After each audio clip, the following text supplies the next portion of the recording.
We're going to start with the nation.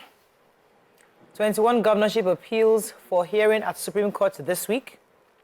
Foreign investors double stakes in Nigerian market.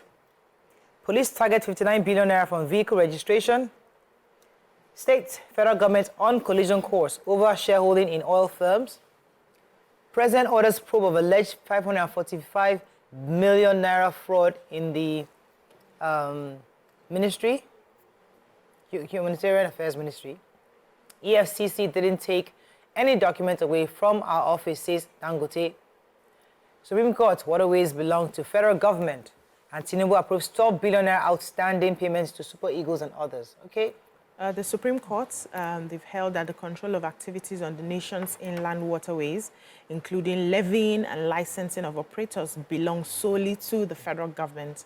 The Apex Court, in a judgment held on Friday, said it was wrong for states to seek to control the sector and impose levies on businesses operating in the nation's inland waterways.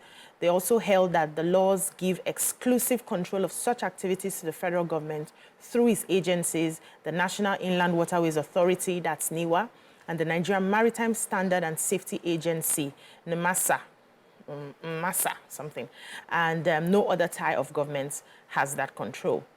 They said that the case was appealed or filed in 2018 and by the Minister of Mines and Steel Development and the Minister of Transport as well. And the respondents to the case were the Lagos State Waterways, the State Commissioner for Waterfront Infrastructure Development, the State Attorney General, Governor of Lagos State, the Incorporated Trustees of Association of Tourist Boat Operators and Water Transportation of Nigeria, and the Incorporated Trustees of Dredgers Association of Nigeria.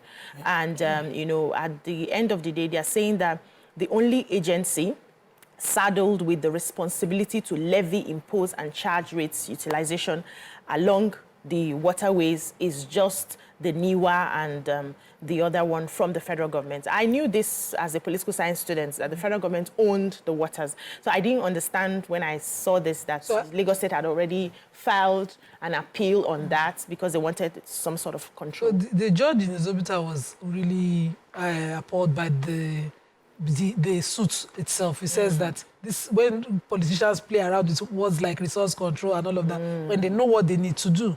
So we have lawmaking bodies who know how to amend the constitution, remove this from an exclusive item into the concurrent item. But rather than do the work, you're in court, asking the court to amend the constitution, which is not possible. Their job is to interpret what is already existing as law. The law. So why are you... All right, so the major headlines. So this week, the Supreme Court is expected to make its hearing on the 21 cases arising from the March 18, 2023 governorship elections.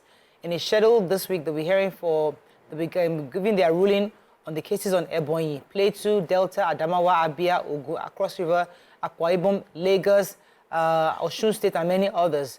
According to the court schedule, this week, they're going to be ruling on, specifically tomorrow, the Apex Court will hear 6 appeals, 3 on the Plateau State filed by PDP, and others filed by the APC, others by APGA, from other states. On Wednesday, the court listed for 4 appeals, and I think on Thursday we'll be hearing specifically from Ogun State and Osun State, because those are the states that many of us are really concerned about. And I think by Friday we'll hear about Lagos State, so just to get the ruling. So by this end of this week, hopefully, we'll rest all the issues concerning governorship elections once and for all. I have the Dangote story. The management of Dangote Group says, according to them, they said they have clarified that the EFCC did not come to their office to raid and take away documents. They said they had been notified December 6th to clear details around their forex that they had gotten.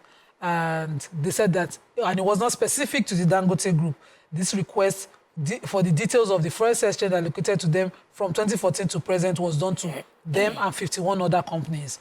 And they also tried to respond. They had asked for an extension of time, which the EFCC did not honor.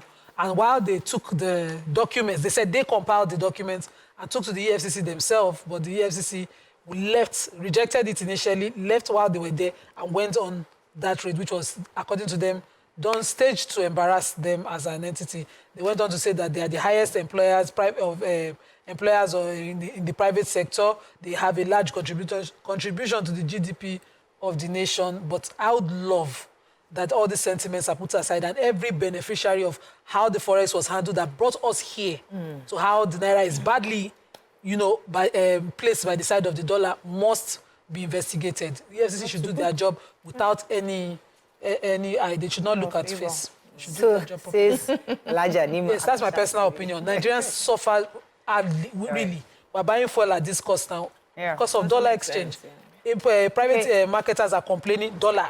So we must do things. Moving on now to the Punch. Better Edu Tinubu vows sanctions as anger grows over the 585 million naira scandal. Lawmakers budget fresh 30 billion naira for National Assembly renovation. Army redeploys 206 generals, cancels 120 postings. Mumzi, Nigeria's luckiest woman, gifted land for 4:30 a.m. cooking. Airlines get $62 million as CBN repays bank's $2 billion debt. Quadruplet mom leaves hospital after Tompolo's firm pays 4 million naira bill. Manufacturers may sack workers as naira loses 39%. And schools resume today after Christmas holidays. Okay, which story?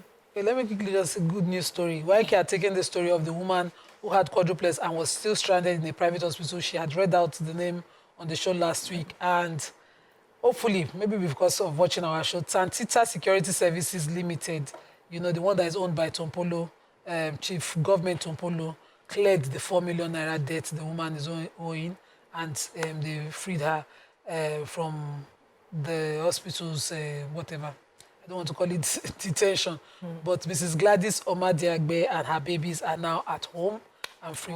Say thank you to Tantita as well. Yeah. Do we have time to take one more story? Yes, please. Yes, so the Nigerian Army has approved the posting and redeployment of about 975 officers.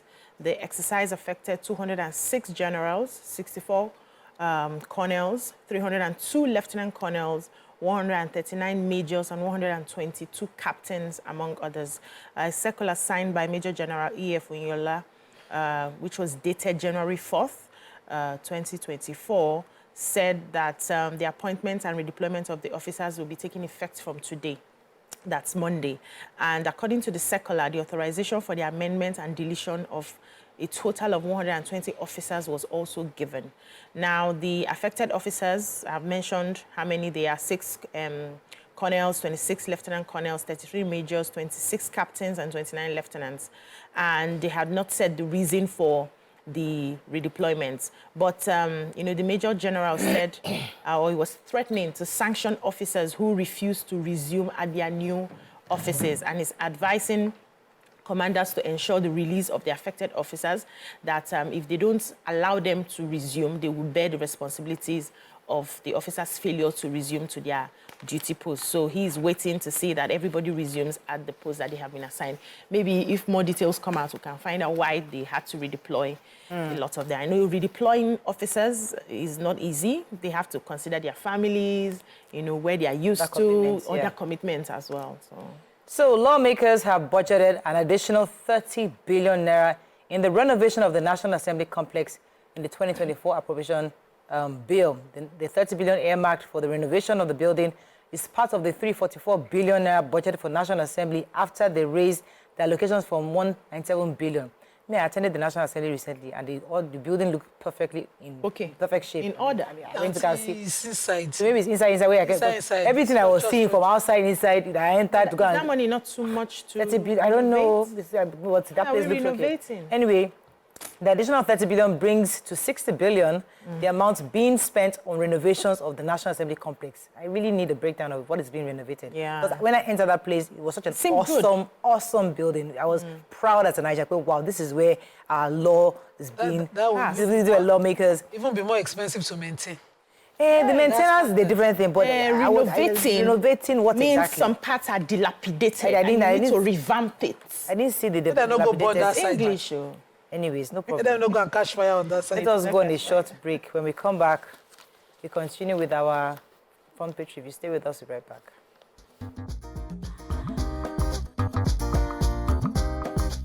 Stay tuned. Your View will be right back.